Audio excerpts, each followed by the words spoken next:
Welcome to another Food Nourish Deep Dive, the videocast from foodnourish.net, where we explore everything from health and food to supplements and alternative wellness. Today, we're digging into an ancient herb that's probably hiding in your spice rack right now, sage. For centuries, it's been this legendary healer, but could a simple cup of sage tea actually pose a hidden risk? We're going to find out. The history of sage is literally written right into its name. It comes from the Latin root salvare, which means to save or to heal. That's not a coincidence. For hundreds of years, cultures all around the Mediterranean didn't just see it as something to sprinkle on food. Oh no, they saw it as powerful medicine, something to sharpen your memory, fight off fevers, and maybe even help you live a little longer. So that brings us to the big question, right? Does all of that ancient wisdom actually hold up under the microscope of modern science? We're going to explore whether a simple, humble cup of sage tea can offer some real, measurable benefits for our crazy, busy modern lives. To figure that out, here's how we're going to break it down. First, we'll look at what's actually inside the herb that gives it its power. Then we'll check out the science. We'll even cover how it can affect men and women differently. And then, and this is super important, we'll tackle a critical safety concern called thujone. After that, we'll get into the right way to brew it, and then wrap it all up with the key things you need to remember. So what's the secret sauce here? What gives sage its healing reputation? Well, its power doesn't come from a single magic bullet molecule. Instead, it's more like a whole team of bioactive compounds all working together. What's so cool about this is the synergy. You've got rosmarinic acid, which is this heavy-hitting antioxidant that helps fight inflammation. Then you have carnosic acid and camphor. They're what gives sage its amazing smell, and they're also antimicrobial. And then there's a surprising amount of vitamin K, plus these flavonoids like apigenin and luteolin, which are thought to have this really nice calming effect on the brain. And speaking of that vitamin K, get this. Just 1 tablespoon of dried sage gives you a massive 43% of your daily recommended intake. That is a huge nutritional punch for such a tiny amount. It's so crucial for things like blood clotting and keeping your bones healthy. Okay, so we know what's in it. Now the real question is, how do all those compounds actually translate into benefits for our health? This is where the ancient wisdom starts to meet modern research, and it's pretty exciting. Okay, one of sage's biggest claims to fame is what it does for the brain. It works by slowing down this enzyme right here, acetylcholinesterase, or ACHE. Now that's a mouthful, but stick with me. Think of acetylcholine as your brain's main chemical for memory and focus. And ACHE, that's the cleanup crew that gets rid of it. What sage does is it basically tells that cleanup crew to take a break. This leaves more of that good stuff, acetylcholine, available to help you think and remember things more clearly. Pretty cool, right? And that brain-boosting effect is just the beginning.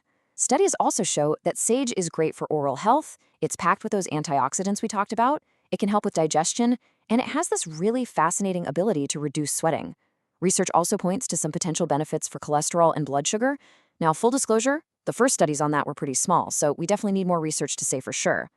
Before we dive into how sage can work a little differently for men and women, just a quick note.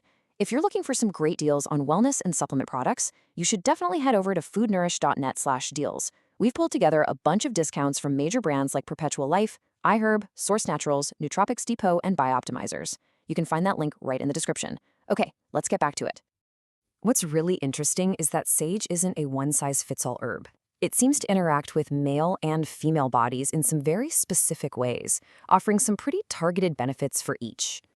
For women, the evidence for menopause relief is really compelling. There was a major Swiss study that found sage reduced the intensity of hot flashes by an incredible 64% in just 8 weeks. Wow. It also helps reduce milk supply for mothers who are weaning. Now for men, that same sweat-reducing power is fantastic for managing hyperhidrosis, which is just a fancy word for excessive sweating. And that cognitive boost we talked about, it offers some serious mental endurance without the caffeine jitters. Okay, we've covered all the good stuff. But now we have to pivot to what is arguably the most important part of this whole explainer. Before you even think about brewing a cup, you absolutely must understand the safety risk of a compound inside sage called thujone. So what the heck is thujone? It's a compound found in sage's essential oil that in high doses can actually be toxic to your nervous system. You see, it interferes with your brain's GABA receptors. That's the system that's responsible for calming everything down. When you inhibit them, it can lead to overexcitation and, in really serious cases, even seizures. This is exactly why we have to be smart about how we use it. And this right here is where you get to be a smart consumer, because not all sage is created equal. Common sage, the kind you probably have in your kitchen right now, is high in thujone. That means you have to be really careful with it. But check this out. Spanish sage and Greek sage have very little to no thujone at all, which makes them much safer options if you want to drink sage tea regularly. They still provide those great benefits, especially for the brain. So if you plan to drink this often, definitely seek out the Spanish or Greek kinds. Okay, now that we understand the safety side of things, let's talk about actually brewing the tea. To get the most benefit out of your sage, the method you use really matters. First up, fresh versus dried. Fresh sage has more of those aromatic volatile oils, while the dried stuff has a higher concentration of the other beneficial compounds. The key is just getting the ratio right. You want to use about 2 tablespoons of fresh leaves, or just 1 teaspoon of the dried leaves per cup. Now, for the single most important technique, and I really mean this, the covered steep. After you pour that hot water over the leaves, you must cover your mug immediately with a lid or a little plate. This is a non-negotiable step. Why? Well, a lot of sage's best compounds are volatile, which means they escape with the steam. Covering the mug traps that steam, letting all those amazing oils condense and drip back into your tea. That's how you make sure you're actually drinking the good stuff. All right, let's bring it all together. Here are the final takeaways and safety rules to help you decide if sage tea is a good fit for you. When it comes to safety, it all boils down to 2 words: moderation and cycling. If you're using that common sage, you want to stick to 3 to 6 cups a day, max.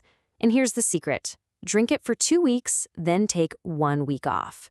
This simple pattern is the key to preventing thujone from building up in your system, so you can enjoy the benefits safely. And then there are some people who should probably just avoid sage tea altogether.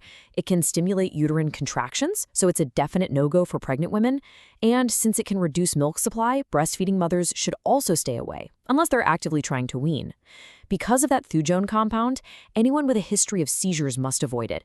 And finally, if you're on medication for diabetes or blood pressure, please talk to your doctor first, because sage can sometimes amplify their effects.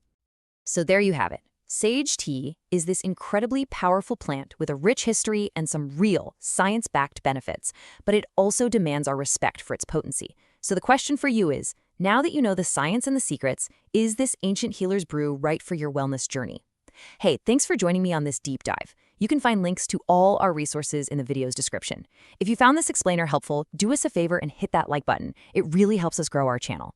And of course, make sure to subscribe so you never miss another video. See you next time.